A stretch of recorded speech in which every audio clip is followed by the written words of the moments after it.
Okay, welcome everyone to the week 7 presentation for our online composition course. There's a lot going on this week, so please pay attention. All right, first some updates. The first thing that I want to talk to you about, I thought that the stack of papers picture was perfect for this update.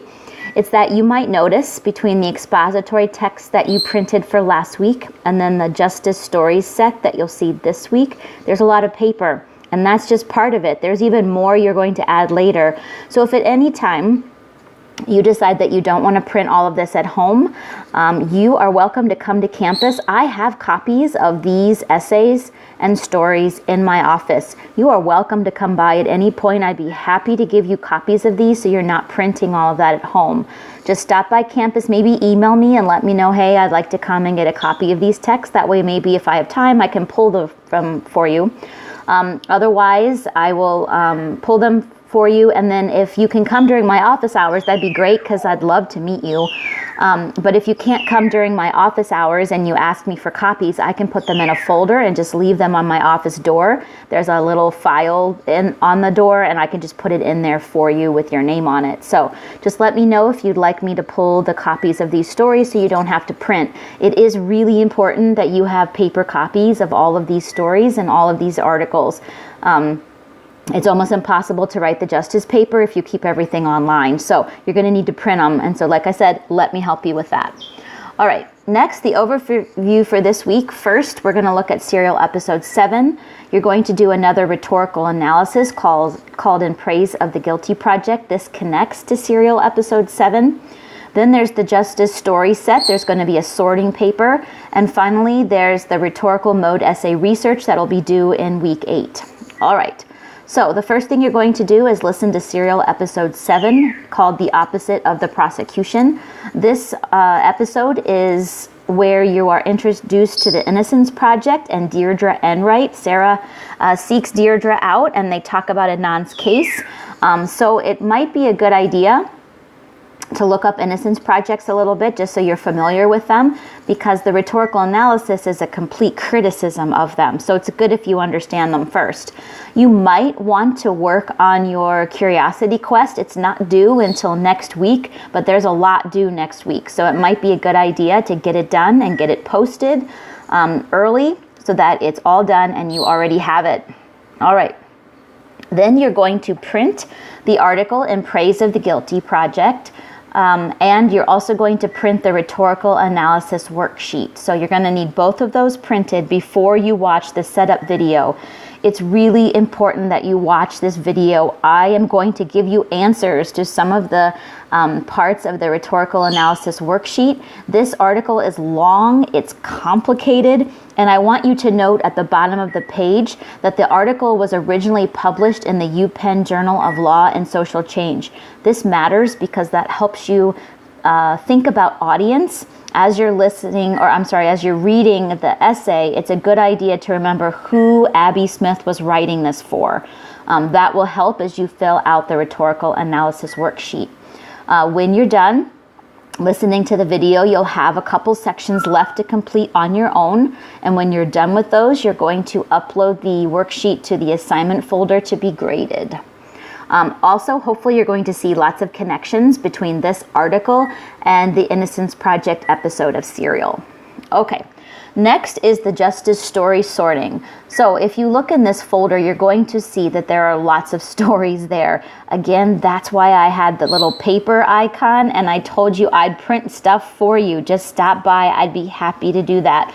In the face-to-face class, we provide all of these articles. Students do not have to print them. So I'm happy to help you out, just let me know. So you're going to need to read all of the stories. And then you're going to sort them. You need to sort them by justice type. So while each one of these stories might have more than one justice type in them, there is a best fit. So your job is to sort. Last week, you wrote a definition with textual evidence for each justice type. So this week, this should feel pretty easy. You should be able to spot the best fit for each justice type. So you're going to do a justice story sorting assignment where you list the justice type. So number 1, distributive justice. And then you're going to include a sentence that says something like, the best fit for distributive justice is this story. And then You need to provide a justification. It might include textual evidence from the expository text for you to justify why that story is the best fit for the justice type that you're saying it is a fit for.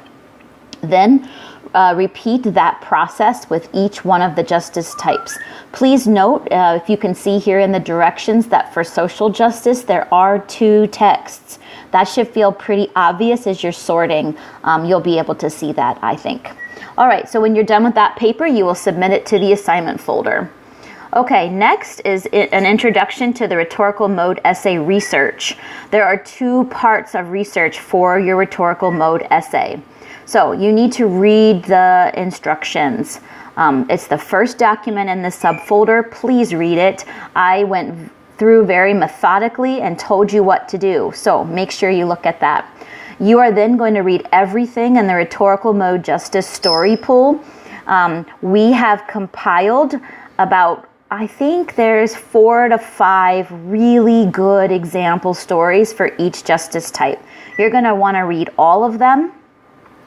And then you get to pick 2 from the pool. So read the justice story pool, pick 2 from each justice type that you like the best, and those are you're going to add to your overall text set.